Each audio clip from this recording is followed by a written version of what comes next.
Alright, I have a confession to make about the ending of No Country for Old Men. I like Order. it! Hell, I love it! Hot take, I know, but hear me out. When I first watched the Coen brothers' 2007 masterpiece, No Country for Old Men, I really liked it, but I honestly had no idea why. It was late and it was more of a casual watch, so I didn't pick up on some of the intricacies, but I knew that I liked it. Upon my second viewing, it instantly became one of my favorite movies, and I've watched it at least 2 more times since. It was universally acclaimed by critics and audiences alike, and it won Best Picture at the Oscars over There Will Be Blood. However, the most common critique is that the ending sucks, with some even saying that there's no ending at all.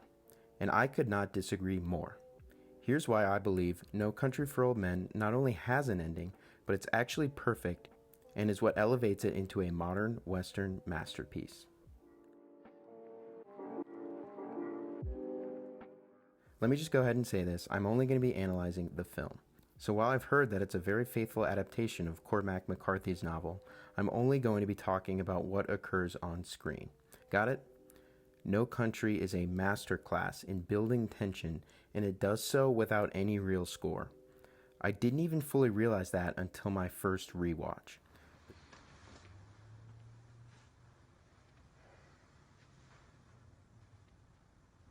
The cinematography from Roger Deakins, my goat, is just a feast for the eyes.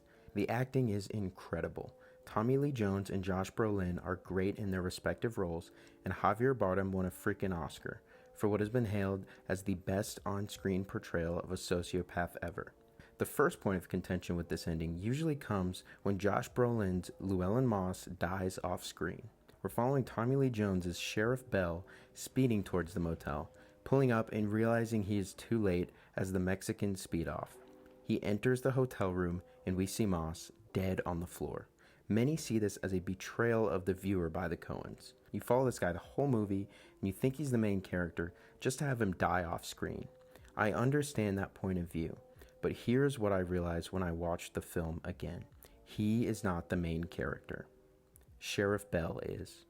He is the one who gives the opening I was monologue. sheriff of this county when I was 25 years old. Hard to believe. Grandfather was a lawman. Father, too. He is the one who's talking as the screen cuts to black at the end. He's the old man who feels like there's no country for him. Once you realize this, the themes start to make sense and come full circle. The opening monologue has Bell telling us his place in the world. He was raised by cops. He's been one himself for as long as he can remember. He's close to retirement now, looking back on it all, reflecting, contemplating. In this moment, he believes crime and the criminals themselves have gotten progressively worse and that it's harder to even fathom their actions. This is all set up for Bell's arc. The Coens don't do any of this for Moss. Sure, we follow him, but he doesn't get much of an arc and he's hardly a good guy. He puts his wife at risk just for money over and over again. We know Bell is a sheriff for the right reasons, though. He's very clearly the protagonist that we should be rooting for and sympathizing with. He meets with Carla Jean to try and get a better understanding of what's going on with her husband, as he wants to help Llewellyn out and protect her from the potential consequences of his actions. The conversation that Bell has with his cousin further helps to flesh out the themes, as well as Bell's arc. Bell is sort of throwing a pity party due to his circumstances, saying he thought God would come into his life at some point, but understands why he didn't. Bell asks about what happened to Uncle Mac, and after Ellis explains that he was shot by a Native American and bled out, he puts Bell in his place. He says that the world's not waiting on him. People have been dealing with the same things that he has for generations. He thinks the world is a terrible place and that it's only getting worse. He thinks that it's up to him to stop it. But Ellis tells Bell that's vanity. This country's hard on people. You can't stop what's coming. It ain't all waiting on you. That's vanity. It's so good.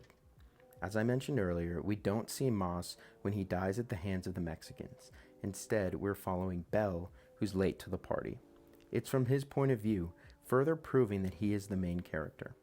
He could have prevented this if he had gotten there in time. He feels at fault. But once again, the world doesn't revolve around him. He can't be everywhere at all times. Thinking he can, that's vanity. Finally, we've reached the closing scene, one of the most divisive endings to one of cinema's greatest films. Here we have Sheriff Bell settling into his retired life, sitting down at the table with his wife. He tells her about these dreams he's been having and acts like he really doesn't want to get into all the details. Once she asks him to, he relents. In the first dream, Bell says that he met his father in town, who gave him some money. I think I lost it. It's one of those short, seemingly random, meaningless dreams, right? Well, I see this one as his father handing him down something, and Bell losing hold of it without even realizing it. It could be his profession or religion or morality, but I kind of see it as the world itself. Each generation is passed off by the previous one and everything in it. It's their job to maintain it and even to make it a better place. But as we've discussed, Bell thinks the world has left him behind. Psycho criminals are running things, and he's always just late to catch them. He was entrusted with the idealistic world his father's generation handed him. Whether real or fiction is another conversation, and he's let it all go to crap. The second dream goes into more detail, which means, to me anyway, that it's more important to Bell. He and his father are riding on horseback like old times, he says, riding through the mountains.